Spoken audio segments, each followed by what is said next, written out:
Hi, this is Evan from Evan Writes Cars. This is another video review. Today I'm driving the all-new 2017 Honda CR-V. That's Honda's, well, it was their compact sport utility vehicle. Now the HR-V slots in below it, so it's kind of their mid-size. It's a two-row SUV. It's not huge, it's just a good size. The CR-V is one of the benchmarks for this class. It's been around since, it's been around for a very long time, since like 1997, I think. And it's always been one of the top. It was one of the first. You know, a brand new CR-V is kind of a big deal. One of the main criticisms that Honda and the CR-V has had of late is a lack of a volume knob and a tuning knob on the radio. Instead of they use sliders instead.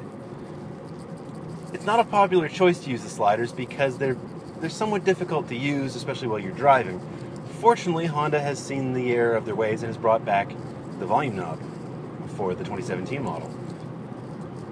That said, if you have the display audio, which is the top trim, it's the only dial, the only knob. So if you want to change radio stations, for example, or scroll through XM stations, satellite radio stations, trying to find a particular channel, the only way to do it is with a button on the screen that you just tap, tap, tap, tap, tap all the way through the 200 odd channels, which isn't ideal.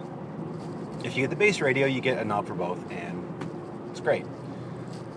That is a bit of a nitpick on this vehicle. It's not a huge deal. For most people, you get your presets, and that's it. So let's get to what matters. The CR-V has a 1.5-liter turbocharged 4-cylinder engine. It's the same engine from the Civic. It's hooked to a continuously variable transmission, a Cvt transmission, as most new vehicles are starting to get. Either an 8 or 9-speed automatic or a Cvt. In this case, Honda's gone with the Cvt. That's where they've been leaning.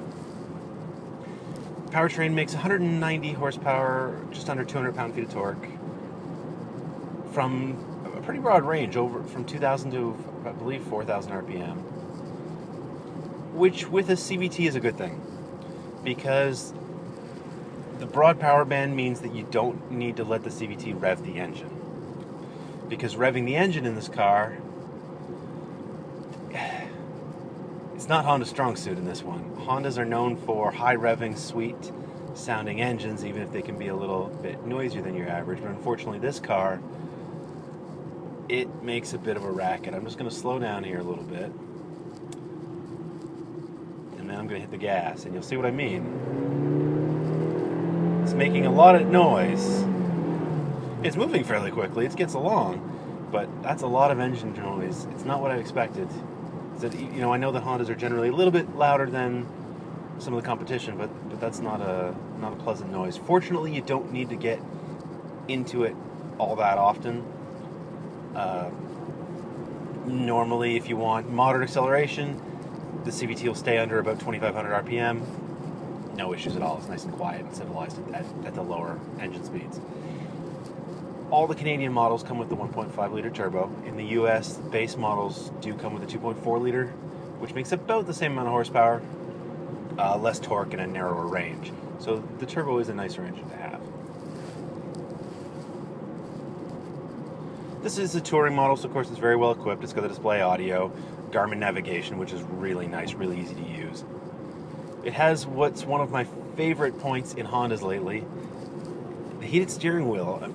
Yeah, heated steering wheels getting pretty common, but there's something that Honda does that makes their heated steering wheels heat up faster than the steering wheels in anything else I've ever driven in. Within 30 seconds to a minute, at minus 15 degrees Celsius, the steering wheel gets warm.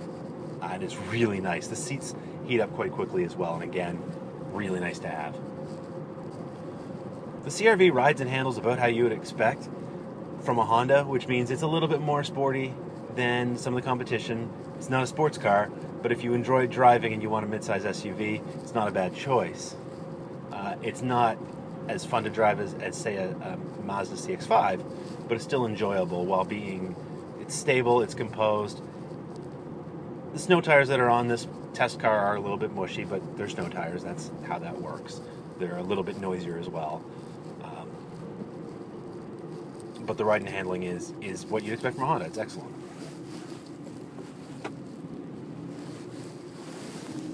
It's a very comfortable car. Said not just rides very smoothly, but the seats are very supportive. They're at an excellent height.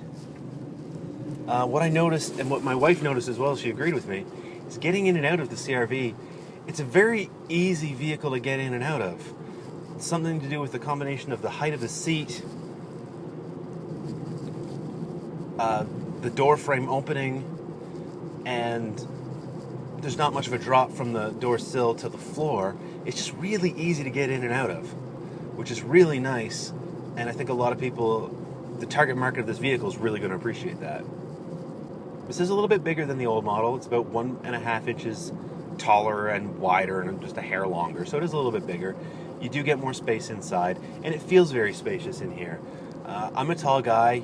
Normally, even in pickup trucks, my head's pretty close to the ceiling. But as you can see in this, I've got lots of room, even in a car equipped with a moonroof, which I really like, which is really nice.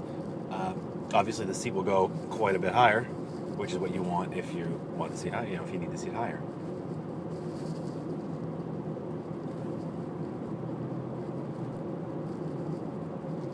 The CRV, in addition to the engine noise when you get on it, there is more wind noise than some of the competition. That's been a Honda thing for a while. Hondas and Mazdas tend to have a little more wind and road noise than the competition, and that stays true here. It's never intrusive, but you may need to have the stereo a little bit louder than you normally would, or you may need to talk a little more loudly than you normally would. That said, again, it's never unpleasant, it's never irritating, it's just a noise that's there. Another thing I like about the 2017 CRV, so many cars these days are going to push button gear shifts or turn knob gear shifts or gear shifts on the column, but not like a traditional column shifter. And it can be quite difficult to know if you're getting in the right gear, to get it in gear, or even possibly by accident put it in reverse. Or just forget to put it in park. They're getting much more complicated to use. What Honda's done, and this is really nice, I'm going to show you here, there's a nice, big, meaty T-handle shifter with a great big button, very solid. If you put it in gear, it's going to go in gear, it's going to do exactly what you want it to do, and it's really nice, and thank you, Honda, for that.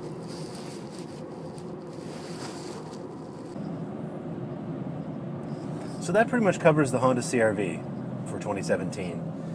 It's a little bit bigger, it's a little bit more comfortable, it's a little bit noisier. They brought back the volume knob. But it's exactly what you want from a small SUV.